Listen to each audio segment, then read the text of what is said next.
ஐந்து கரத்தனை ஆனை முகத்தினை இந்தின் இளம்பெறை போலும் ஈற்றனை நந்தி மகந்தனை ஞான கொழுந்தினை புந்தியில் வைத்தடி போற்றுகின்றேனே. வணக்கம். நம்ம ஜோதிட சொந்தங்கள் எல்லாருக்கும் வணக்கம்.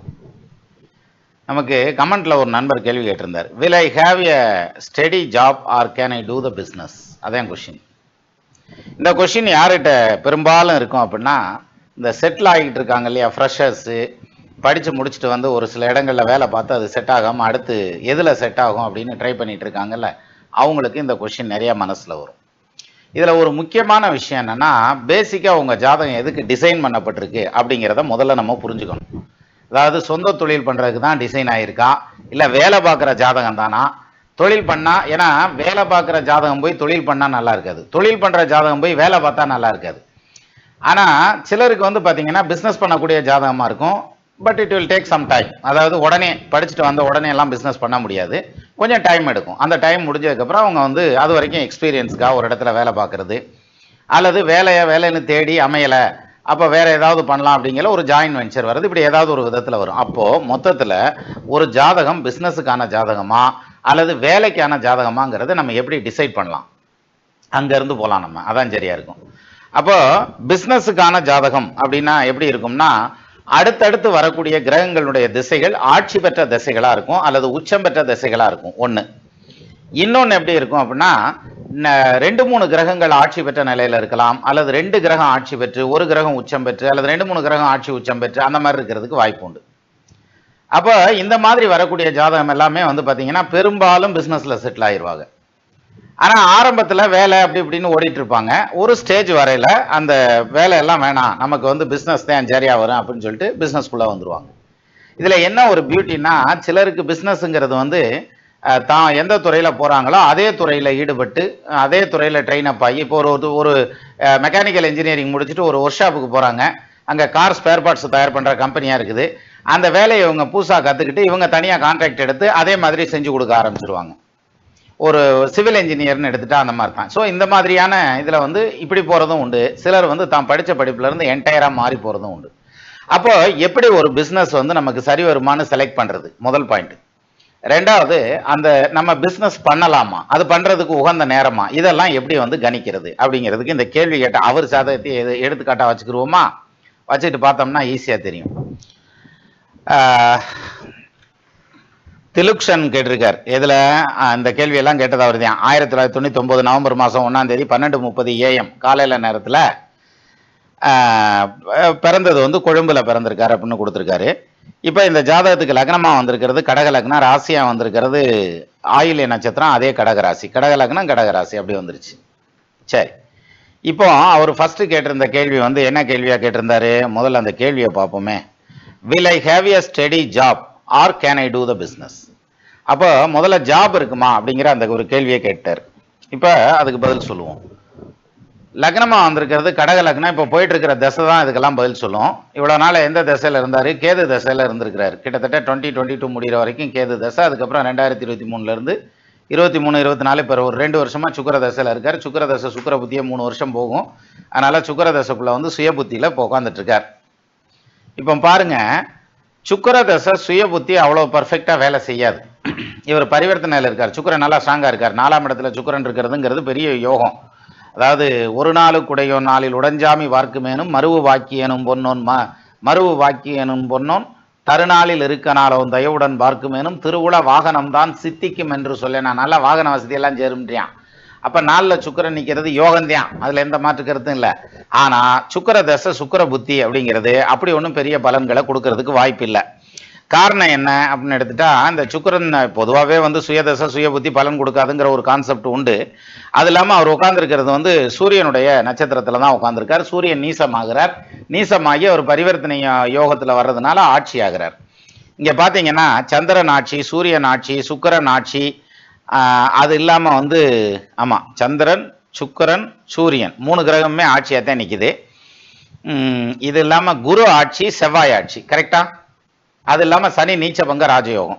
அப்போ எல்லா கிரகமே பவர்ஃபுல்லாக தான் இருக்குது.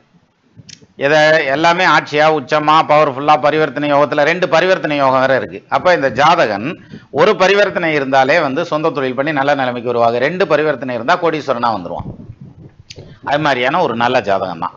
சரி, இப்போ இந்த கோடீஸ்வரன் ஆகிறதெல்லாம் இருக்கட்டும்யா, நாளைக்கு வர்ற பலாக்காய் இருக்கட்டும், இன்னைக்கு இருக்க கலாக்காய்க்கு என்ன சொல்ற அப்படின்னு கேட்டா அதுக்கு பதில் என்னன்னா, சுக்கிரதசை சுக்கிர புத்தி, சுக்கிரதசை சூரிய புத்தி, இந்த 2 புத்தியும் முடிகிற வரைக்கும் இவர் வேலை தான் பார்த்தாகணும்.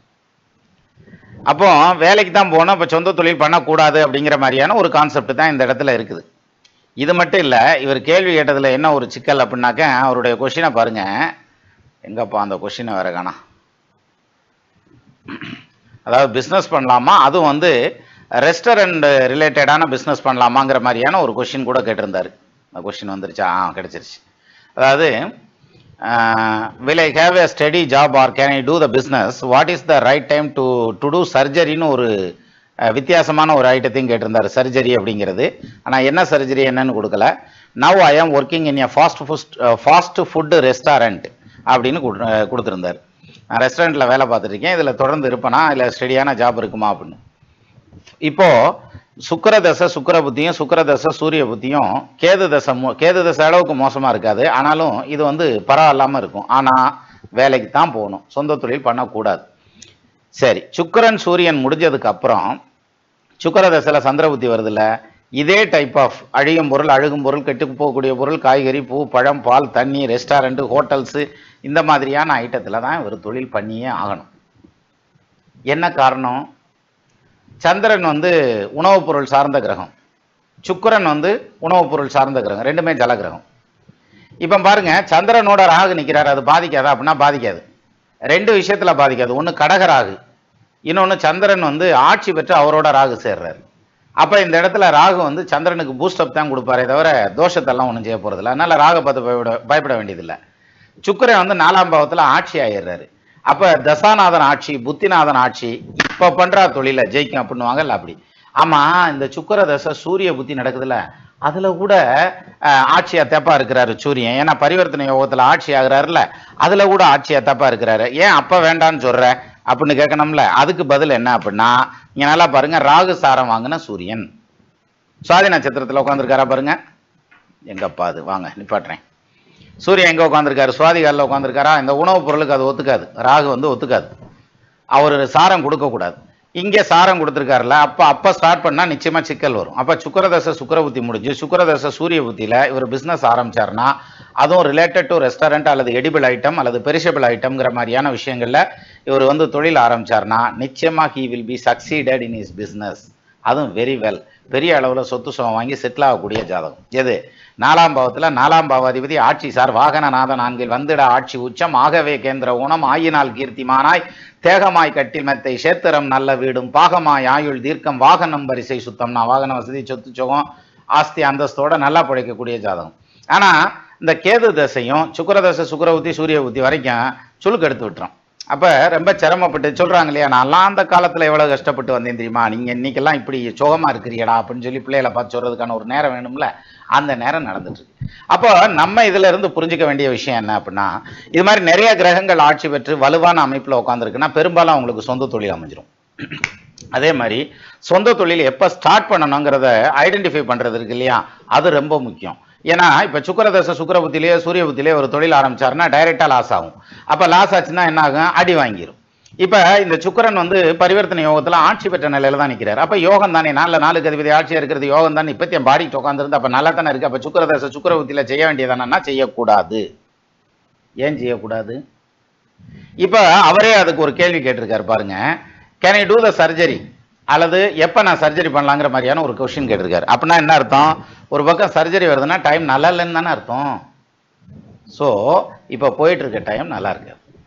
சுக்கிரதசை சுக்கிர புத்தியும் சூரிய புத்தியும் முடியணும். ஆல்ரெடி 2 வருஷம் சுக்கிர புத்தி முடிஞ்சு இன்னும் 1 வருஷம் இருக்குது. அது இல்லாமல் அங்கிட்டு வந்து ஒரு வருஷத்தை நெருக்கி இருக்கும் சூரிய புத்தி, அவ்வளோதான். இந்த சூரிய புத்தி முடிஞ்சதுக்கப்புறம் இந்த ஜாதகம் பிஸ்னஸ் ஆரம்பிக்கலாம். இது பிஸ்னஸுக்குன்னு டிசைன் பண்ண ஜாதகம், அதில் சக்ஸஸ் ஆகிறதுக்கான அமைப்புங்கிறது பெரிய அளவுலேயே இருக்குது. அப்போ பெரிய அளவில் ஒரு பிஸ்னஸில் சக்ஸஸ் ஆவார். காரணம் 10ஆம் இடத்த அதிபதி 10ஆம் இடத்துல ஆட்சி இல்லையா, 6ஆம் இடத்த அதிபதி 6ஆம் இடத்துல ஆட்சி, உத்தியோகஸ்தானம்ங்கிறது 6ஆம் இடம், அங்கே 6ஆம் இடத்துல 6க்கு அதிபதி ஆட்சியானா வேலைக்கு போக முடியாது. 10க்கு அதிபதி 10ஆம் பாவத்தில் ஆட்சியாகி கூட சனி நிற்கிறார், செவ்வாயும் சனியும் சேர்றாங்களா, அப்போ அடுப்பு பற்ற வச்சிருவார். அதனால தான் உணவுப் பொருள் பெரிசபிள் ஐட்டம். இன்னும் சொல்லணும்னா 10க்கு அதிபதி ஆட்சியானாலே அது யோகம்ன்றான் இல்லையா? பல இடங்கள்ல நான் சொல்லியிருக்கேன். 10க்கு அதிபன் ஆட்சி உச்சம் பரிவாய்ச்சி வரும் கேந்திரமாய் வித்தைக்குரிய தானமுடு விலங்கு முதய தலம் அதனை புத்திரர் கிரையும் கவிமாலும் புகுந்து காணின் தனவானாம். அடே பணக்காரனா பிழைப்பான்னு சொல்லுப்பா அப்படின்னு சொல்றாரு. அப்போ ஒரு ஜாதகத்துல எப்படி அந்த தொழிலை நிர்ணயம் பண்றதுங்கிறது, தொழிலா வேலையா அப்படிங்கிறத எப்படி நிர்ணயம் பண்றதுங்கிறத இப்ப நம்ம இதுல பார்த்திருப்போம்.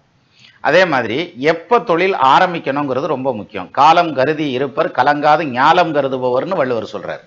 அப்போ அந்த காலம் அறிஞ்சு செஞ்சாத்தான் ஜெயிக்க முடியும், இல்லாட்டி ஜெயிக்க முடியாது. வினை வலியும் தன் வலியும் துணை வலியும் மாற்றான் வலியும் தெளிந்து செயல் அப்படின்னு சொல்றாங்கல்ல, அது மாதிரி எல்லாத்தையும் பார்த்து பண்ணணுங்கிறது இதுதான். மீண்டும் நம்ம இன்னொரு வீடியோவில் சந்திக்கலாம். நம்ம ஜோதிட லெசன்ஸ் படித்த மாதிரியும் ஆச்சு, அதே மாதிரி அவருக்கு பதில் சொன்ன மாதிரியும் ஆச்சு. மாடு மேய்ச்ச மாதிரியும் ஆச்சு, மச்சானுக்கு பொண்ணு பார்த்த மாதிரியும் ஆச்சுன்னுவாங்கல்ல, அந்த மாதிரி ஆச்சு. மீண்டும் அடுத்த வீடியோவில் சந்திக்கலாம். நமது நண்பர்கள் ஆள்போல் தழைதழைத்து அருகது போல் வேரூன்றி மூங்கில் போல் கிளைகிழைத்து முதியாமல் வாழ்ந்திருக்க வாழ்கவென வாழ்த்தி அமைகிறேன். வணக்கம்.